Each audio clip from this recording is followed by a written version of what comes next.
तो सोचो एक जिंदगी से हारा हुआ बंदा अपनी क्रश को इम्प्रेस करने के चक्कर में फंस जाए एक ऐसे टापू पर जहां के लोग उसके उंगलियों से भी छोटे हों और उसके कारनामे उसे वहां का हीरो बना दे। ऐसी ही कुछ कहानी है आज की मूवी की। फिल्म शुरू होती है जब गलिवर न्यूयॉर्क सिटी के अपने छोटे से कमरे में उठता है और उससे भी छोटा उसका कॉन्फिडेंस। रोज की तरह वह अपने खिलौनों से बातें करता है जैसे कि वह कोई सुपर हीरो हो। माइक्रोवेव में सस्ती कॉफी गर्म करता है और शॉवर लेते टाइम अपने मनपसंद रॉक म्यूजिक पर नाचता है। तैयार होकर वह न्यूयॉर्क ट्रिब्यून ऑफिस पहुंचता है जहां वह लगभग 10 साल से काम कर रहा है।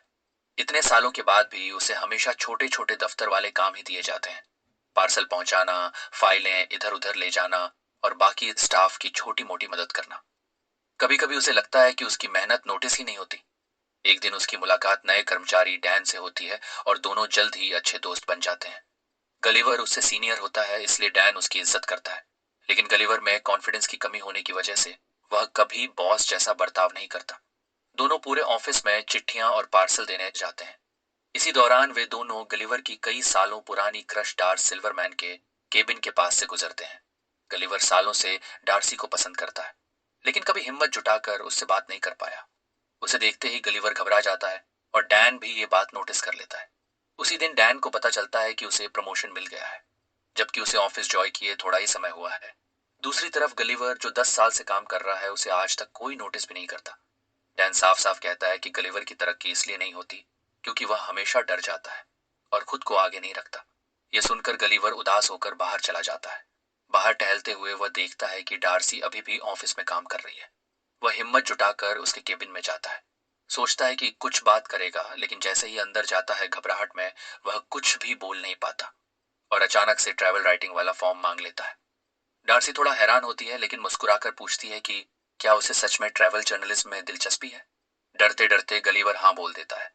उस रात गलीवर घर जाकर असाइनमेंट बनाने बैठता है, लेकिन खुद से लिखने की बजाय वह इंटरनेट से बहुत सारा कंटेंट कॉपी पेस्ट कर लेता है। अगले दिन जब वह अपना पेपर डार्सी को देता है तो उसे पढ़कर डार्स बहुत खुश हो जाती है।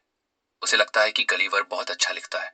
वह उसे पहला असली काम देती है, बरमूडा ट्रायंगल पर रिपोर्ट बनाने का। यह जगह रहस्यमय गुमशुदगियों के लिए मशहूर है। गलीवर डार्सी को इम्प्रेस करने के लिए तुरंत हाँ कर देता है। डार्सी उसके सारे डॉक्यूमेंट्स बना देती है और नाव का इंतजाम भी कर देती है। अगली सुबह गलीवर बरमूडा पहुंचता है जहां एक आदमी उसे ऑटोमेटिक नाव देता है और कहता है कि नाव चलाना बहुत आसान है। गलीवर पूरे कॉन्फिडेंस के साथ सफर शुरू करता है।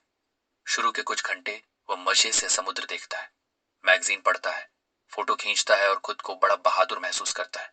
धीरे धीरे उसे नींद आ जाती है, लेकिन जब वह जागता है तो मौसम पूरी तरह बदल चुका होता है। आसमान एकदम काला, तेज हवा और सामने एक बहुत बड़ी लहर। समुद्र के भयंकर तूफान को देखते ही गलीवर घबरा जाता है और जल्दी से लाइफ जैकेट पहन लेता है। लेकिन इससे पहले कि वह कुछ और कर पाता, एक विशाल लहर उसकी छोटी नाव को पलट देती है और उसे समुद्र की गहराई में खींच लेती है। तूफानी पानी उसे गोल गोल घुमाता हुआ नीचे की ओर खींच लेता है और अचानक सब कुछ काला पड़ जाता है। पता नहीं कितना समय बीत जाता है। जब उसे होश आता है तो वह अपना शरीर हिला नहीं पाता। उसे महसूस होता है कि उसके हाथ पैर रस्सियों से बंधे हुए हैं और नीचे रेत है। जैसे तैसे वह गर्दन ऊपर उठाता है तो उसकी आंखें फटी रह जाती हैं। उसकी छाती पर बहुत छोटे छोटे लोग चढ़े हुए हैं, लगभग 3 इंच लंबे हाथों में छोटे भाले लिए हुए। उनमें से एक जो सबसे ज्यादा सच धज रखा है आगे आता है और खुद को लिपुट का कमांडर एडवर्ड बताता है। जैसे ही यह बात समझ आती है, गुलवर देखता है कि चारों तरफ सैकड़ों छोटे सैनिक खड़े हैं जिन्होंने लकड़ी के खूंटों और पतली रस्सियों से उसे जमीन पर बांध रखा है। एडवर्ड उसे राक्षस कहकर पुकारता है और शांत रहने का आदेश देता है, लेकिन बेहोशी और भ्रम में पड़ा गुलवर हल्का सा हिल जाता है और उसके हिलते ही सारी रस्सियां टूट जाती हैं। वह उठ खड़ा होता है और सोचता है कि वह कोई सपना देख रहा है, इसलिए आंखें बंद कर लेता है कि शायद उठते ही सपना खत्म हो जाएगा। लेकिन एडवर्ड गुस्से में सिपाहियों को हमला करने का आदेश देता है और छोटे छोटे तीर गलीवर पर बरसने लगते हैं। इससे गलीवर पीछे गिर जाता है और फिर से बेहोश हो जाता है। जब दोबारा होश आता है तो खुद को एक विशाल लकड़ी की गाड़ी पर बंधा हुआ पाता है जिसे ढेर सारे छोटे सैनिक खींचते हुए लिपुट के शहर की ओर ले जा रहे हैं। रास्ते भर छोटे छोटे घरों से लोग बाहर निकलकर इस राक्षस आदमी को देखने लगते हैं। बच्चे पीछे पीछे दौड़ते हैं और दुकानदार छतों पर चढ़कर मजा लेते हैं। कुछ देर बाद गलीवर को लिलीपुट के राजा के सामने पेश किया जाता है। राजा अपने छोटे से सिंहासन पर बैठा हुआ उसे देखता है जबकि उसकी बेटी प्रिंसेस मेरी आगे आकर गलीवर के लिए चिंता जताती है। वो एडवर्ड से पूछती है कि इतनी सख्ती क्यों करनी पड़ रही है। एडवर्ड, जो गलीवर को देखकर पहले से ही चल रहा है, राजा से झूठ बोलता है कि गलीवर दुश्मन राज्य ब्लेफुस्कू का जासूस है और राज्य के लिए खतरा बन सकता है। गलीवर घबराया हुआ धीरे से पूछता है कि वह आखिर है कहाँ, जिस पर राजा का सेक्रेटरी गर्व से कहता है कि वह दुनिया के सबसे महान साम्राज्य लिलीपुट में खड़ा है। अगले दिन गलीवर को एक बड़ी सी चट्टान के नीचे रखा जाता है, जो जेल जैसा नहीं है, लेकिन उसे नजरबंद रखने के लिए खास बनाया गया था। वहीं उसकी मुलाकात होरेशियो नाम के अच्छे और शांत लिपुट से होती है, जिसे एडवर्ड ने ही सजा दिलवाई। वह गलीवर को बताता है कि एडवर्ड उसे इसलिए सजा दे रहा है क्योंकि वह प्रिंसेस मेरी को पसंद करता है। गिलिवर को होरेशियो पर दया आती है और वह मन ही मन उसे मदद करने का वादा करता है। थोड़ी देर बाद एडवर्ड खुद वहां आता है और गलिवर को धमकाता है कि चाहे तो उसे जिंदगी भर कैद में रख सकता है। इसके बाद वह दोनों को खेतों की तरफ ले जाता है, अपनी पावर दिखाने की कोशिश करता है। लेकिन तभी अचानक दुश्मन राज्य ब्लेफुस्कू के हमले की आवाजें आने लगती हैं। चारों ओर भगदड़ मच जाती है, तोपें चल रही हैं, सैनिक भाग रहे हैं और खबर आती है कि महल में आग लग गई है और प्रिंसेस मेरी को बंदी बना लिया गया है। एडवर्ड बहादुरी दिखाते हुए चिल्लाता है कि राजकुमारी को वहीं बचाएगा और किसी सैनिक को आगे नहीं बढ़ने देता। होरेशियो जल्दी से गलीवर से कहता है कि एडवर्ड कभी इस समय पर नहीं पहुंच पाएगा। यह सुनकर गलीवर बिना सोचे समझे आगे बढ़ता है। वह छोटे छोटे सैनिकों को आसानी से रास्ते से हटाता है और सीधे चलते हुए महल की तरफ दौड़ता है। आग तेज होती जा रही थी, लकड़ियां गिर रही थी, लेकिन गलीवर अपनी बड़ी बड़ी हथेलियों से रास्ता बनाते हुए अंदर पहुंचता है और प्रिंसेस मेरी को उठाकर बाहर निकाल लाता है। लिलीपुटे के लोग खुशी से चिल्लाते हैं, लेकिन राजा और उनका सेक्रेटरी अब भी अंदर फंसे हुए हैं। धुआं बढ़ता जा रहा है और आग काबू से बाहर है।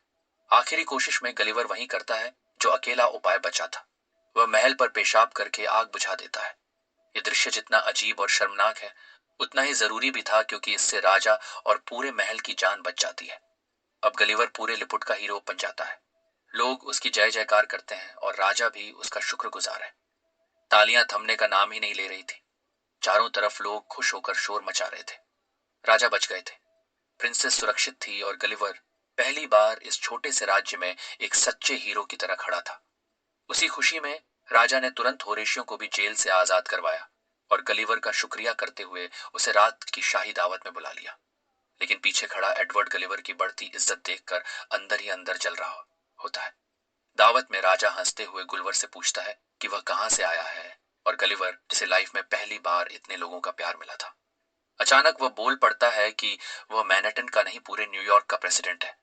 लोग उसकी बातों पर खुशी से तालियां बजाते हैं, उसकी हर बात को सच्चाई मान लेते हैं। सिर्फ एडवर्ड को छोड़कर गलिवर को इतना सम्मान देते हुए लिपुट के लोगों ने उसके लिए न्यूयॉर्क जैसा एक बड़ा घर भी बनवा दिया, जहां वह आराम से रह सके। उन्होंने उसके लिए एक शानदार थिएटर भी बनाया ताकि पूरा राज्य इकट्ठा होकर गलिवर की जीवन यात्रा सुन सके। थिएटर में गलिवर ने सबको अपनी बनाई टाइटैनिक जैसी कहानी सुनाई। कैसे वह एक डूबते जहाज में फंस गया था, कैसे लहरों ने उसे उठा लिया, कैसे वह मौत के मुंह से निकलकर जिंदा लौटा। लोग उसकी हर बात पर हैरान रह गए और उसकी बहादुरी का गुणगान करने लगे। एडवर्ड वहीं खड़ा सब सुन रहा था और उसके भीतर की जलन आग की तरह बढ़ती जा रही थी। अगले दिन होरेशियो, जो प्रिंसेस मैरी को दिल से पसंद करता था, गलीवर से मदद मांगता है कि वह उसे प्रिंसेस को इम्प्रेस करने में मदद करे। कलवर भी नए बने कॉन्फिडेंस के साथ उसकी मदद करता है और होरेशियो सच में प्रिंसेस का दिल जीत लेता है। लेकिन दूसरी तरफ एडवर्ड भी प्रिंसेस पर नजर गड़ाए बैठा था और किसी भी तरह उससे शादी करना चाहता था। इसी बीच लिपुट के सैनिकों को समुद्र किनारे ग्लिवर का सामान मिलता है, उसका फोन और टूटी हुई बोट। गलीवर अपना फोन लेने आता है और जैसे ही वह इसे ऑन करता है, उसे डार्सी के दर्जन भर गुस्से से भरे वॉइस मेल सुनाई देते हैं, उसके झूठे आर्टिकल के बारे में, अचानक गायब हो जाने के बारे में और उसे बिना बताए सब छोड़ देने के बारे में। गिलिवर का दिल बैठ जाता है। वह डार्सी का सामना नहीं करना चाहता और डर के मारे यूं ही कह देता है कि वह हमेशा के लिए लिपुट में ही रहेगा। यह सुनकर एडवर्ड के दिमाग की जलन और भी बढ़ती जाती है। इधर राजा गलीवर को जनरल बना देता है और अब पूरी सेना का जिम्मा उसके कंधों पर होता है। गुस्से से पागल एडवर्ड चुपके से शहर का डिफेंस सिस्टम बंद कर देता है। जैसे ही सुरक्षा कमजोर होती है, ब्लेफुस्कू की सेना अचानक हमला बोल देती है। छोटी छोटी तोपों की आवाजें पूरे राज्य में गूंजने लगती हैं। जनरल होने की वजह से अब गलीवर को ही सेना की कमान संभालनी थी। वह डरते डरते पानी में उतरता है, दुश्मन के जहाजों को पकड़कर किनारे फेंक देता है। उस पर चलाए गए तोप के गोले उसके पेट से टकराकर दुश्मन सेना पे ही जा गिरते हैं। गलीवर को कोई चोट नहीं लगती। वह दुश्मन सैनिकों को पकड़कर बाहर धकेल देता है और लिलीपुट एक बार फिर उसकी जीत का जश्न मनाता है। लोग उसे मसाज देते हैं, उसके बाल काटते हैं, उसे पूरी तरह लाड़ प्यार से रखते हैं। उधर प्रिंसेस मैरी भी होरेशियो को पसंद करने लगती है। ये देखकर एडवर्ड का गुस्सा चरम पर पहुंच जाता है। वह भागकर दुश्मन राज्य में चला जाता है और गलिवर की रोबोट बनाने की मैगजीन और उसकी टूटी बोट की सर्किट देखकर दुश्मन इंजीनियरों को एक विशालकाय रोबोट बनाने का आइडिया देता है। ब्लेफुस्कू वाले एडवर्ड की मदद करते हैं और कुछ ही दिनों में एक विशाल मेटल का राक्षस तैयार हो जाता है। लोहे का ऐसा राक्षस जो गलिवर की बराबरी कर सके। दुश्मन फिर हमला करता है।